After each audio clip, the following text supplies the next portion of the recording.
دونوں عالم کے مالک و مختار حضور سرور کائنات صلی اللہ تعالی علیہ وسلم کی محفل پاک میں تشریف رکھے ہوئے ہیں، اور آپ کا دوست، آپ کا یار، آپ کا محبوب، آپ کا ساتھی، آپ کا چہیتا محترم چینا رول، جو غالباً مرشد آباد سے تعلق رکھتا تھا، ہے نا بھائی، تو وہ آپ کا ساتھی آپ کے درمیان سے چلا گیا، جس کی یاد میں آپ تمامی حضرات نے ایک اچھی محفل کا آپ نے انعقاد کیا ہے۔ یہ بہت بڑی بات ہے، یہ وہی لوگ کرتے ہیں جس کو پروردگار عالم توفیق دیتا ہے۔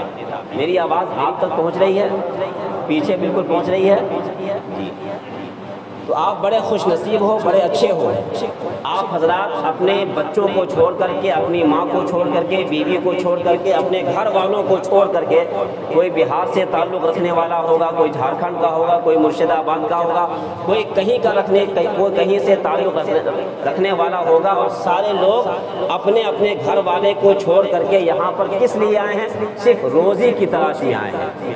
سارے لوگ دوسرے کی نوکری کر رہے ہیں، دوسرے کے دباؤ میں آ کر کے دوسرے کی کبھی ڈانٹ بھی سننا پڑتا ہے، پھٹکار بھی سننی پڑتی ہے، لیکن اس کے باوجود آپ حضرات جمے اور ڈٹے ہوئے ہیں۔ کیوں؟ اس لیے جمے اور ڈٹے ہوئے ہیں تاکہ پروردگار عالم اس کے صدقے میں ہمارے بچوں کی قاعدے سے پرورش کر دے، ہے نا بھائی؟ آپ کا یہی مقصد ہے، آپ اسی مقصد کے تحت اپنے اتنے دور دور سے آپ حضرات یہاں پر تشریف لائے ہیں، کاروبار کے لیے، اپنے کام کاج کے لیے، 2 وقت کی روٹی کھانے کے لیے آپ حضرات تشریف لائے ہیں۔ تو اللہ تعالیٰ کی بارگاہ میں یہی دعا ہے کہ آپ سارے حضرات کو اور سارے مؤمنین و مؤمنات کو پروردگار عالم رزق حلال کی توفیق و عافیت عطا فرمائے۔ دیکھیں آپ حضرات، ابھی انہوں نے ابھی ایک نعت شریف پڑھا اور آپ نے سبحان اللہ کی صدائیں بلند نہیں کیا، جبکہ ہونا یہی چاہیے کہ آپ سارے حضرات اتنا زور سے سبحان اللہ بولتے کہ یہ آواز مدینے والے رسول تک پہنچ جاتی ہے۔ یہ آپ کا ایمان و عقیدہ ہے کہ نہیں؟ ہمارے رسول ضرور قبر کے اندر جلوہ گر ہیں، لیکن ہم اس کے غلام ہو کر کے، ان کے امتی ہو کر کے یہاں پر ان کا ذکر کر رہے ہیں، تو میرے نبی یہاں پر تشریف لائے ہوں گے، یہ ضرور تشریف لائے ہوں گے۔ یہ مسلمانوں کا عقیدہ ہے، ایمان والوں کا عقیدہ مسلمانوں۔ تو جب ہم یہاں پر نبی کائنات کے نام پر سبحان اللہ بولیں گے یا ان کے نام پر درود شریف پڑھیں گے، تو میرے نبی قبر کے اندر رہ کر کے ہمارے درود شریف کو سماعت کریں گے، ہمارے درود شریف کو سنیں گے۔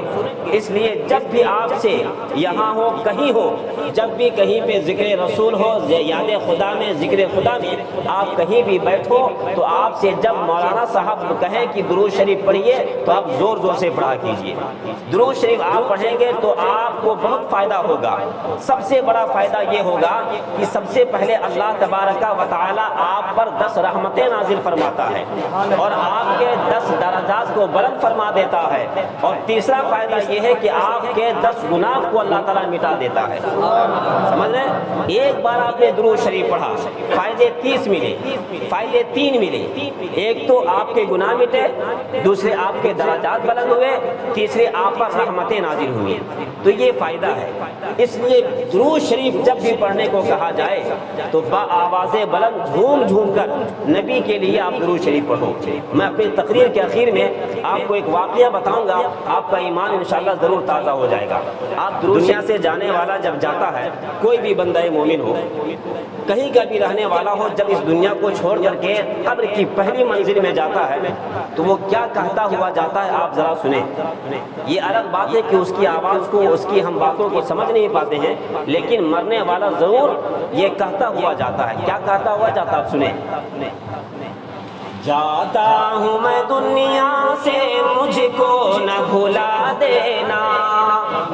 کہہ دیجئے سبحان اللہ۔ یہ سبحان اللہ جو آپ بول رہے ہیں، تو ابھی سبحان اللہ جب ہم فاتحہ کریں گے تو سبحان اللہ کا ثواب مرحوم چینا رول کی روح کو ہم اس کو بھیجیں گے، چینا رول کی روح کو اس کا ثواب بھیجیں گے۔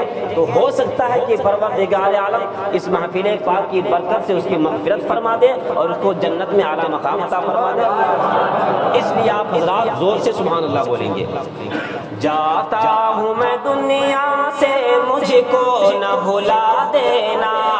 جاتا ہوں میں دنیا سے، مجھ کو نہ بھلا دینا۔ کہ جاتا ہوں میں دنیا سے، مجھ کو نہ بھلا دینا۔ یاد میری آئے بخشش کی دعا دینا، جب یاد میری آئے بخشش کی دعا دینا، جب یاد میری آئے بخشش کی دعا دینا۔ اور سنیں، تم چاہتے ہو مجھ کو مل جائے اگر جنت، آپ لوگ چاہتے ہیں کہ چینا رول کو جنت ملے؟ چاہتے ہیں بھائی؟ ہر کوئی چاہتا ہے کہ ہمارا جو رشتہ دار مرا ہے، ہمارا باپ مرا، ہمارا گھر کا آدمی مرا، تو سب کو اللہ تعالیٰ جنت دے دے۔ ہر آدمی کی خواہش ہوتی ہے، صرف خواہش جتانے سے نہیں ہوگا، اس کے لیے کچھ کرنا ہوگا۔ کرنا کیا ہوگا؟ دوسرے مصرے میں آپ کو سمجھ میں آئے گا کہ تم چاہتے ہو مجھ کو مل جائے اگر جنت، مل جائے اگر جنت، تم چاہتے ہو مجھ کو مل جائے اگر جنت، تو قرآن مقدس کو پڑھ پڑھ کے سنا دینا، قرآن مقدس کو پڑھ پڑھ کے سنا دینا۔ حضرات، صرف خواہش جتانے سے نہیں ہوگا، بلکہ آپ کو مرحوم کے نام پر قرآن پڑھنا ہوگا، مرحوم کے نام پر میلاد شریف کرانا ہوگا، مرحوم کے نام پر فاتحہ خوانی کرنا ہوگا، مرحوم کے نام پر صدقہ جاریہ کرنا ہوگا، مرحوم کے نام پر کلمہ اور جو ہے استغفار کرنا ہوگا، تب پروردگار عالم اسے جنت نصیب فرماتا ہے۔ اور سنیں، جانا ہے سبھی کو تو یہ آنسو بہانا کیا، یہ آنسو بہانا کیا۔ یہ ہر گھر کا ماحول ہے، جب بھی کوئی انسان مرتا ہے تو اس کے گھر والے روتے ہیں، سب روتا ہے۔ چینا رول چلے گئے، اس کے باپ اگر ہوں گے زندہ وہ روئے ہوں گے، شادی شدہ ہوں گے، ان کے بال بچے ہوں گے وہ روئے ہوں گے، ان کا رشتہ دار رویا ہوگا، خاندان رویا ہوگا، سارے لوگ روتے ہیں۔ کیوں روتے ہیں؟ کیا رونا چاہیے؟ اسلام کی نظر میں چیخ چلا کر کے رونا سختی سے منع ہے، شریعت میں چلا کر کے رونا منع ہے، سمجھ رہے ہیں؟ لوگ اس کی صفت کو بیان کر کر کے روتے ہیں، فلانواں ایسا تھا، ویسا تھا، یہ تھا، وہ تھا، کچھ لوگ اس کی صفت کو بیان کرتے ہیں، تو ایسی صفت کو بیان کر کے رونا یہ اسلام میں منع ہے۔ صرف آنسو بہائیں، نہ سینہ پیٹیں، نہ بال نوچیں، نہ اور کچھ کرنے کی ضرورت نہیں۔ آپ واقع میں آپ کا باپ تھا یا بیٹا تھا، دنیا سے چلا گیا، لیکن یہاں پر رونے کا مقام نہیں ہے، رونے کا یہ مقام نہیں ہے۔ باپ کو یہ سن کر کے تعجب ہو رہا ہوگا کہ مولانا کیسی بات کر رہے ہیں، میرا بیٹا دنیا سے چلا گیا، میں روؤں گا نہیں؟ یہ تو بڑی حیرت کی بات ہے۔ میں اس کو اپنی تقریر کے درمیان بتاؤں گا کہ رونا کیوں نہیں چاہیے، کیوں وہ ہنسنے کا مقام یا کیوں وہ جو خوش ہونے کا مقام میں اپنی تقریر کے دوران بتاؤں گا۔ ابھی آپ صرف شعر سنیں۔ جانا ہے سبھی کو تو یہ آنسو بہانا کیا، جانا ہے سبھی کو تو یہ آنسو بہانا کیا، ماں باپ بہن بھائی سب کو یہ بتا دینا۔ بول دیجئے نا سبحان اللہ بھائی، آپ ٹکٹکی باندھ کے نہ دیکھیں، سبحان اللہ بولیں۔ میں نے شروع میں کہا کہ یہ سبحان اللہ کا ثواب چینا رول کی روح کو پہنچایا جائے گا، اور آپ چینا رول سے واقعی میں محبت کرتے ہیں تو ان کے نام پر سبحان اللہ بولیے، سمجھے؟ ہاں، اور ایک شعر سنیے۔ لو دیکھ لو یہ سورج کچھ دیر دکھائیں گے، لو دیکھ لو یہ سورج کچھ دیر دکھائیں گے، لو دیکھ لو یہ سورج کچھ دیر دکھائیں گے، ہم آئیں گے نا واپس ہم کو نہ صدا دینا، آئیں گے نا واپس ہم کو نہ صدا دینا، جاتا ہوں میں دنیا سے مجھ کو نہ بھلا دینا۔ اس میں شعر تو بہت ہے لیکن آپ اس حساب سے سن نہیں پا رہے ہیں، اس لیے میری طبیعت بھی نہیں کر رہی سنانے کی۔ آپ تقریر سن لیں، میں تقریر کرنے کے لیے تقریر سنیں آپ۔ دیکھیں شاعر نے کہا جانا ہے سبھی کو تو یہ آنسو بہانا کیا، ماں باپ بھائی بہن سب کو یہ بتا دینا، لو دیکھ لو یہ صورت کچھ دیر دکھائیں گے، ہم آئیں گے نہ واپس ہم کو نہ صدا دینا۔ کچھ لوگوں کو سمجھ میں آ رہا ہوگا، کچھ لوگوں کو سمجھ میں نہیں بھی آتا ہوگا۔ صدا کا معنی ہوتا ہے آواز لگانا۔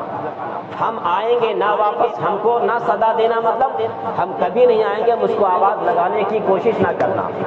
جناب چینا صاحب چلے گئے، جانے والا دنیا سے چلا گیا، اب اس کے گھر والے چاہیں گے اپنے بیٹے کو آواز دے دیں، ان کا بیٹا ہوگا تو وہ چاہے گا اپنے باپ کو آواز دے دے۔ شادی شدہ تھے وہ، شادی شدہ تھے، عمر دراز تھے کیا؟ 35 سال، چلیے شادی شدہ تھے، ان کے بچے ہوں گے تو بچہ بولے گا کہ ابو آپ کہاں چلے گئے، آپ ابو کہاں چلے گئے، ہم ابو کس کو کہیں گے، مجھ کو لخت جگر کون کہے گا، مجھ کو پیار سے بیٹا کون کہے گا، مجھ کو پیار سے نور نظر کون کہے گا۔ اگر ان کا بیٹا چاہے گا کہ اپنے باپ کو ہم بلا لیں، اپنے باپ کے چہرے کو دیکھ لیں، تو کیا وہ انسان اس کا بیٹا اپنے باپ کے چہرے کو دیکھ سکتا ہے؟ اس کا باپ واپس آ سکتا ہے؟ ایک دن نہیں، 2 دن نہیں، 3 دن نہیں، 1 سال نہیں، 2 سال نہیں، 4 سال نہیں، 100 سال بھی چلاتا رہے ابو ابو چلے آؤ، کیا اس کے ابو واپس آئیں گے؟ ہرگز واپس نہیں آئیں گے۔ لو دیکھ لو یہ صورت کچھ دیر دکھائیں گے، یہ کس ٹائم کا سما ہوتا ہے؟ آپ ذرا دیکھو جب